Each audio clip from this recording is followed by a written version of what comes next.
बदलते भारत की शान।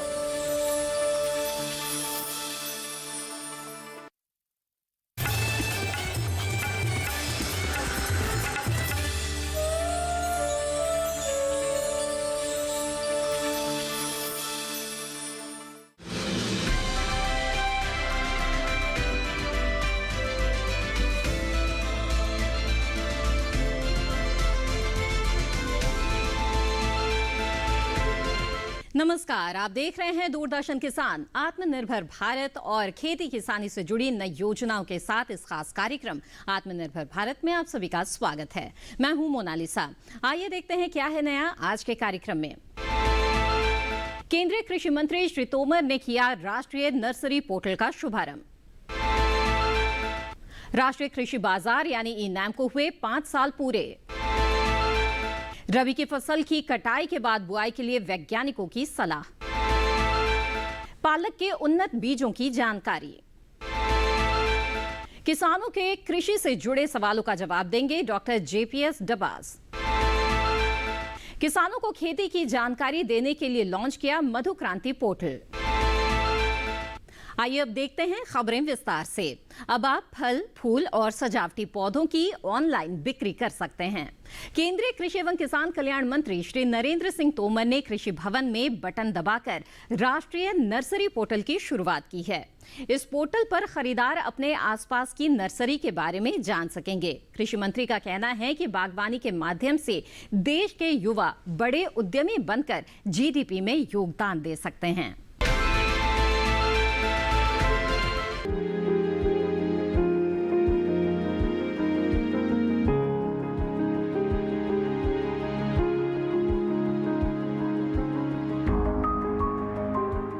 अगर आप अच्छी क्वालिटी के पौधे चाहते हैं तो राष्ट्रीय नर्सरी पोर्टल आपके लिए एकदम उपयुक्त जगह है।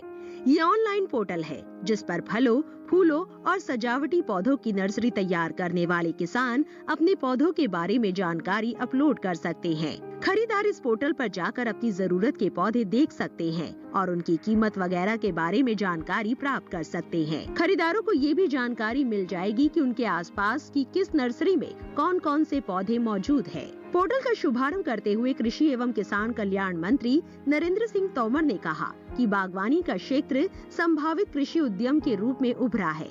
देश की पोषण सुरक्षा, गरीबी उन्मूलन और रोजगार सृजन में इसकी भूमिका महत्वपूर्ण होती जा रही है। बागवानी का क्षेत्र न सिर्फ फसल विविधीकरण के लिए किसानों को कई तरह के विकल्प प्रदान करता है, बल्कि कृषि उद्योगों को बनाए रखने के अवसर भी देता है। लेकिन अच्छी क्वालिटी की रोपण सामग्री उपलब्ध न होने की वजह से बागवानी किसानों को नुकसान भी उठाना पड़ जाता है। इसीलिए काफी समय से इस तरह के पोर्टल की मांग की जा रही थी, जो अब आकर पूरी हुई है। इस पोर्टल के माध्यम से नर्सरियों के संचालक अपनी प्रोफाइल प्रदर्शित कर सकेंगे और बिक्री ऑफर डाल सकेंगे।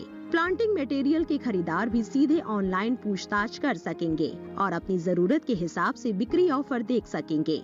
राष्ट्रीय बागवानी बोर्ड की ओर से विकसित इस नए पोर्टल से खरीदारों को नर्सरियों तक पहुंचने में आसानी होगी। साथ ही वो गुणवत्तापूर्ण रोपण सामग्री की उपलब्धता और कीमत के बारे में जानकारी पा सकेंगे। पोर्टल की लॉन्चिंग के मौके पर कृषि राज्य मंत्री पुरुषोत्तम रुपाला और कैलाश चौधरी भी मौजूद थे।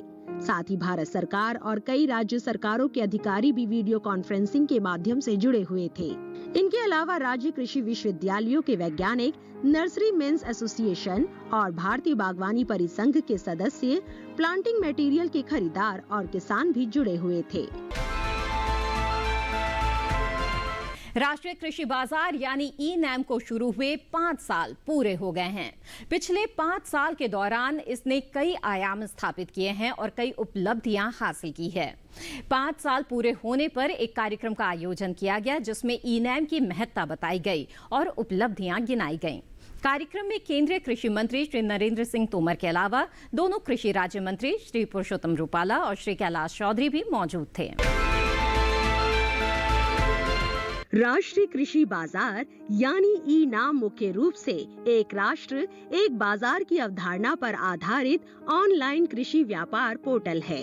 आज से 5 साल पहले यानी 14 अप्रैल को खुद प्रधानमंत्री ने ई-नाम की शुरुआत की थी। उस समय सिर्फ 21 मंडियों को ही इसमें शामिल किया गया था और सिर्फ चुनिंदा फसलों की ही बिक्री की अनुमति थी।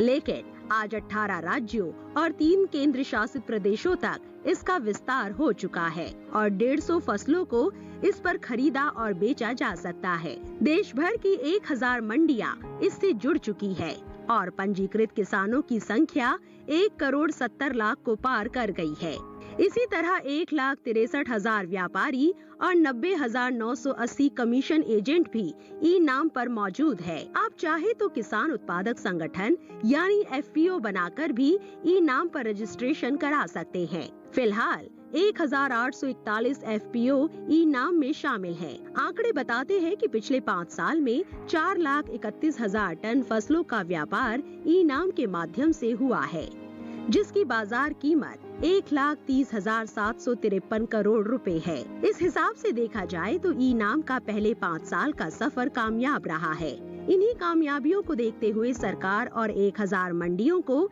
ई नाम से जोड़ने का इरादा रखती है। किसानों के लिए ई नाम पर मुख्य रूप से 4 फायदे हैं। पहला, इस पोर्टल पर कारोबार में पारदर्शिता दिखाई देती है और किसानों को बेहतर भाव की संभावना बढ़ती है। पारदर्शिता का मतलब ये हुआ कि किसानों के साथ धोखाधड़ी की संभावना कम हो जाती है। दूसरा फायदा ये है कि अन्नदाता की पहुंच ज्यादा मंडियों और व्यापारियों तक हो गई है। तीसरा, मंडियों में आवक और भाव की तुरंत जानकारी मिल जाती है।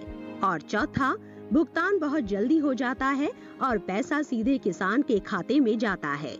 ई नाम से पहले मंडी समितियों के तहत एक ही राज्य की 2 मंडियों के बीच खरीद फरोख्त हो सकती थी। ई नाम ने इस बंधन को तोड़ा है और अब किसान कहीं भी अपनी फसल बेच सकते हैं। ई नाम मौसम की भी जानकारी उपलब्ध कराता है, यानी किसान को घर बैठे ही पता चल जाएगा कि जिस शहर में वो फसल बेचने जा रहे हैं वहाँ मौसम खराब तो नहीं है। पिछले साल लॉकडाउन के दौरान किसानों को मंडियों तक उपज पहुंचाने में दिक्कत हो रही थी। इसी को ध्यान में रखते हुए किसान रथ ऐप की शुरुआत हुई। इस ऐप पर परिवहन के साधनों की जानकारी है। जिस किसान के पास परिवहन के साधन है और वो उनके माध्यम से कमाई करना चाहते हैं तो इस ऐप पर पंजीकरण करा सकते हैं। इसी तरह जिन किसानों के पास फसल है लेकिन परिवहन की सुविधा नहीं है वो यहाँ से ढुलाई का इंतजाम कर सकते हैं। किसान रथ को भी ई नाम से जोड़ा गया है। ई नाम ऐसा ऑनलाइन प्लेटफॉर्म है जहाँ पर किसान और व्यापारी एक साथ मौजूद रहते हैं। किसान को जहाँ भी बेहतर भाव मिलता है वहीं फसल बेच सकता है। बस आपको ई नाम की वेबसाइट पर जाकर अपना पंजीकरण कराना होगा। पंजीकरण बिल्कुल मुफ्त है। इसी के साथ कार्यक्रम आत्मनिर्भर भारत में वक्त हो गया है एक छोटे से ब्रेक का। हम जल्द हाजिर होंगे। आप बने रहें दूरदर्शन किसान पर।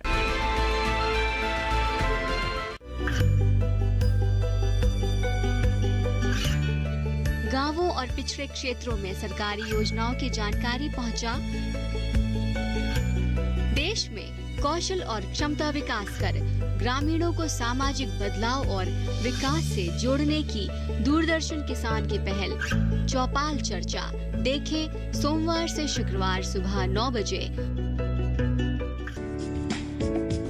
ये कामयाबी है अन्नदाता की। ये कहानी है खेत और खलिहानों की। कैसे करें अपने पशुओं की देखभाल, जानिए गांव-गांव के किसानों का हाल। देखिए गांव किसान सोमवार से शुक्रवार दोपहर 12 बजे सिर्फ डीडी किसान पर। ब्रेक के बाद आप सभी का फिर से स्वागत है। आप देख रहे हैं कार्यक्रम आत्मनिर्भर भारत।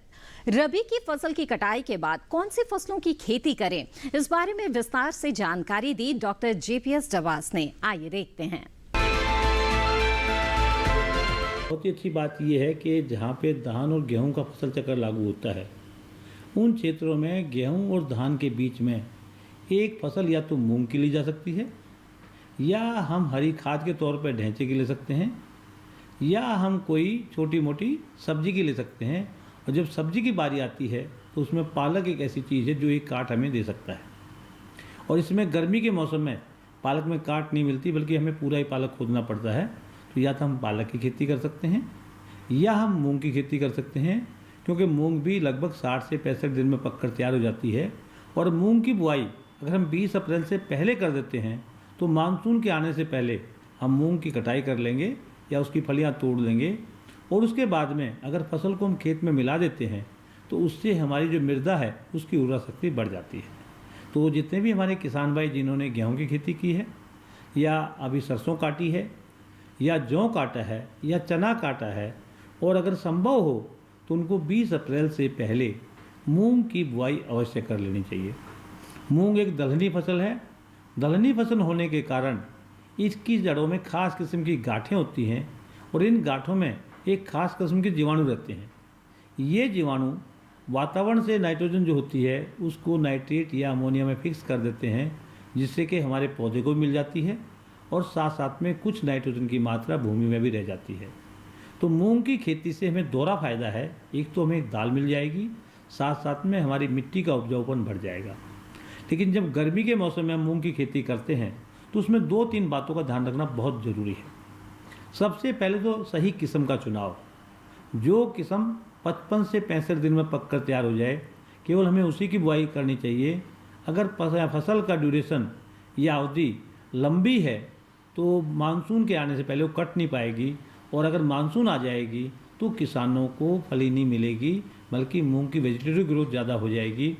उससे हम हरी खाद तो ले सकते हैं लेकिन दाल का उत्पादन नहीं ले पाएंगे। इसलिए जो पूसा संस्थान ने 3-4 किस्में विकसित की हैं जिनका प्रयोग हमारे किसान भाई कर सकते हैं। एक तो एक किस्म है पूसा 9531, यानी कि पूसा 9571 जो वैरायटी है, एक बहुत अच्छी किस्म मूंग की वैरायटी है जो 55 से 60 दिन में पककर तैयार हो जाती है। दूसरी वैरायटी है पूसा विशाल। इसका दाना भी मोटा होता है, इसकी उत्पादन क्षमता भी ज़्यादा होती है और इस फसल में विषाणु रोगों के आने की संभावनाएं कम रहती हैं। और तीसरी अभी एक किस्म विकसित की है, उसको कहते हैं पूसा 1431। तो ये 3 ऐसी मूंग की किस्में हैं जिनका प्रयोग किया जा सकता है। लेकिन मूंग की क्योंकि दलहनी फसल है तो इस फसल में जीवाणु खाद का टीके का प्रयोग अवश्य करना चाहिए। और जब जीवाणु खाद के टीके की बात आती है तो उसमें 2 टीके खास होते हैं। एक तो होता है राइजोबियम का टीका, जो कि फसल के नाम से लेंगे। ये राइजोबियम जो मूंग का टीका है वो आप मूंग फसल के लिए लेंगे।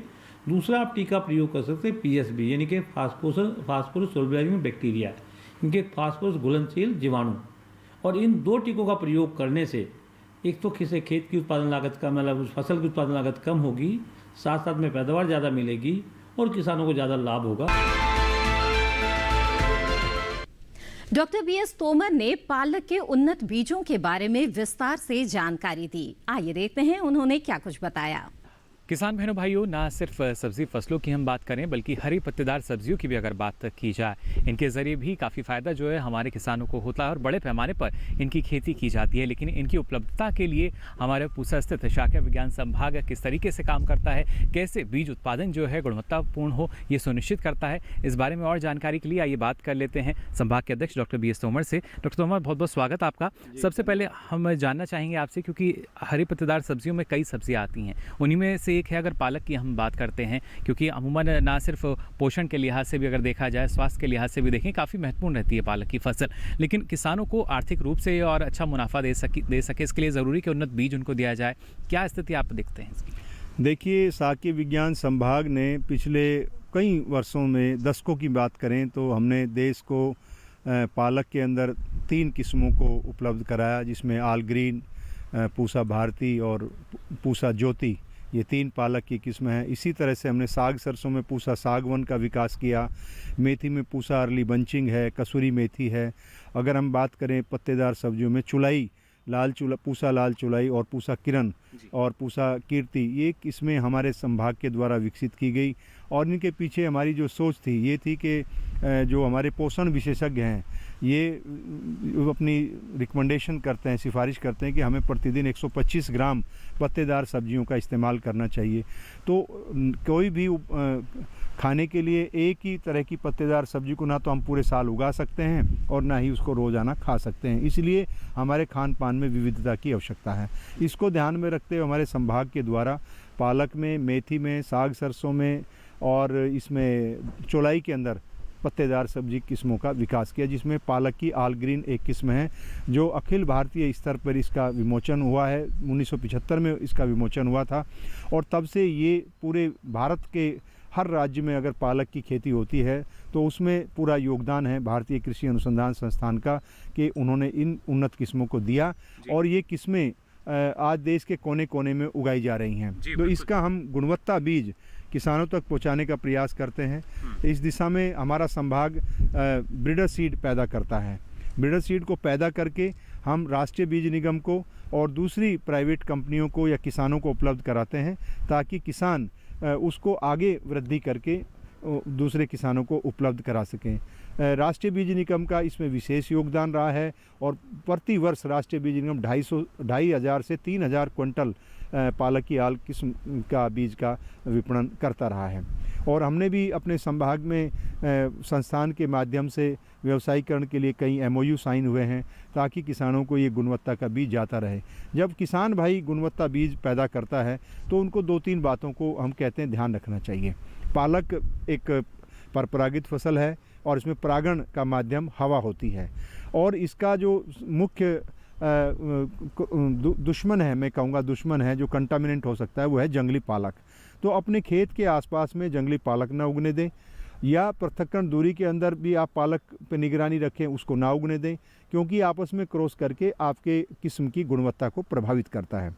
दूसरी बात है, जब फसल पुष्पन की अवस्था में होती है तो इसका तना कमज़ोर होता है और ऊपर जब बाहर हो जाता है गिर जाता है और उसके बाद कटाई में बड़ी कठिनाई होती है, लेबर ज़्यादा लगती है या जो अच्छी गुणवत्ता का बीज है वो झड़ जाता है।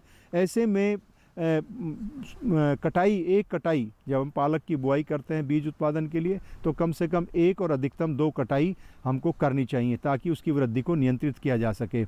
और पानी की सिंचाई की संख्या को भी हमें ध्यान में रखना चाहिए। जब तेज़ हवा होती है उस दिन जो है हम पानी ना लगाएं, अगर तब पानी लगाते हैं तो इसके गिरने की संभावना गिर जाता है तो उससे बीज उपज में भी कमी आती है, बीज की गुणवत्ता भी प्रभावित होती है और काफ़ी बीज ज़मीन पे गिर जाता है। तो इन बातों को अगर हमारे किसान भाई ध्यान रखते हैं तो निश्चित रूप से वो पालक का बेहतर गुणवत्ता का बीज बना सकते हैं। और हमारा ये मानना है कि 1 हेक्टेयर से किसान 25 से 30 क्विंटल तक पालक का बीज ले सकता है और उसकी 2 कटाई भी ले सकता है, जिससे उसकी उत्पादन की जो लागत है वो पत्तियों की बिक्री से निकल जाती है और बाकी बीज उसको उसके लाभ का माध्यम बन जाता है।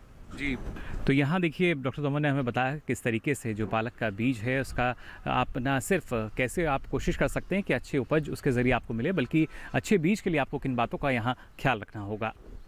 इसी के साथ कार्यक्रम में वक्त है एक और छोटे से ब्रेक का। हम जल्द हाजिर होंगे, आप बने रहें दूरदर्शन किसान पर।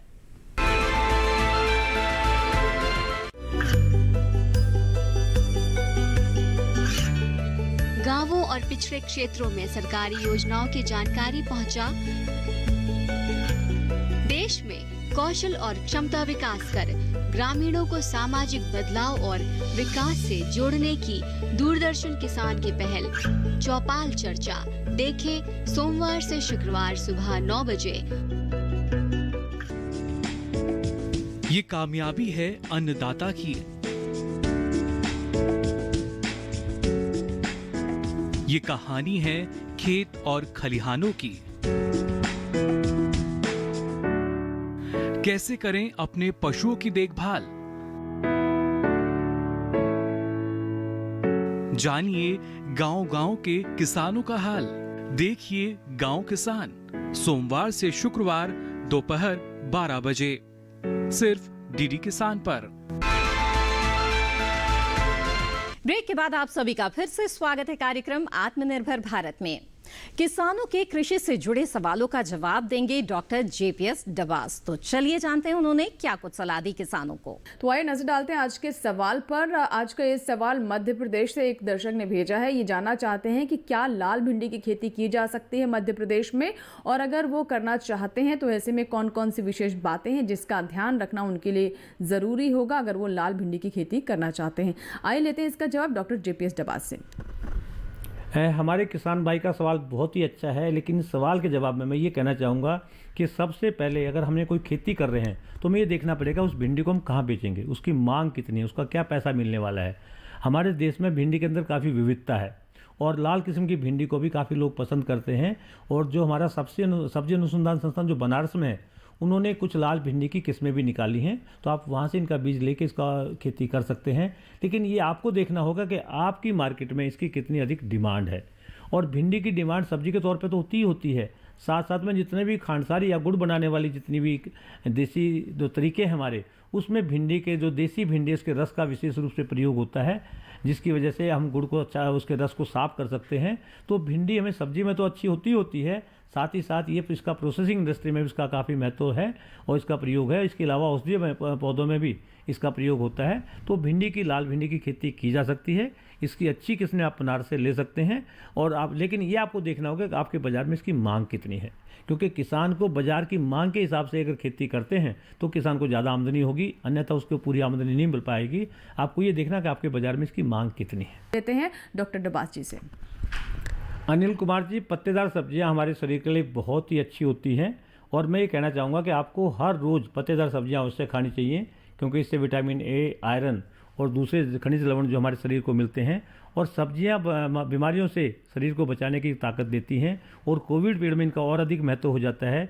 जो हमारे देश में बीमारी कम फैली है उसका यही कारण है कि हम लोगों में रेजिस्टेंस है। और रेजिस्टेंस क्यों आती है? क्योंकि हमारा भोजन अच्छा है और उसमें पत्तेदार सब्जियों का सबसे बड़ा योगदान रहता है।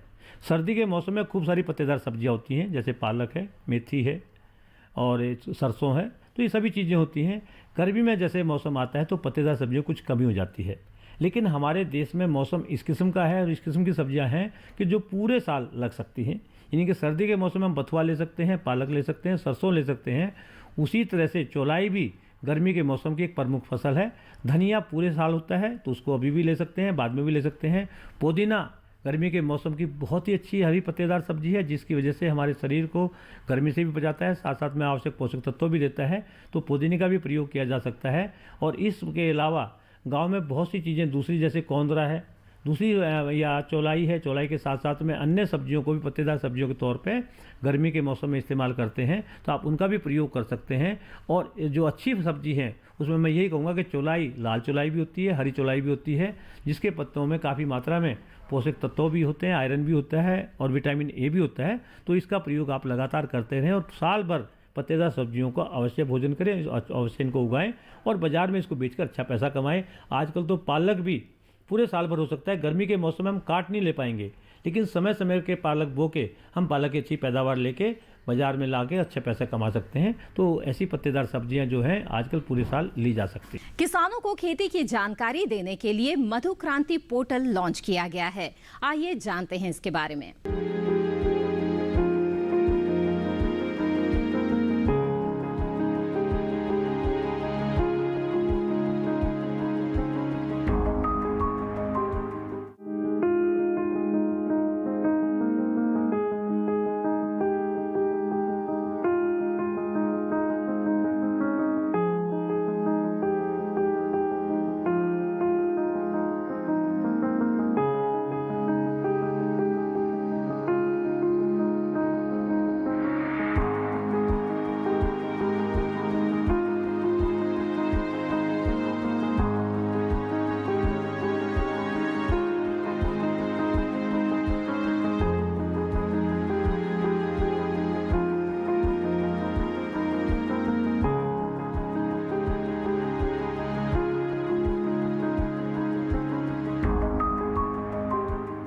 आज के आत्मनिर्भर भारत कार्यक्रम में बस इतना ही। फिर होंगे हाजिर कृषि और ग्रामीण क्षेत्र से जुड़ी नई नई जानकारियां लेकर।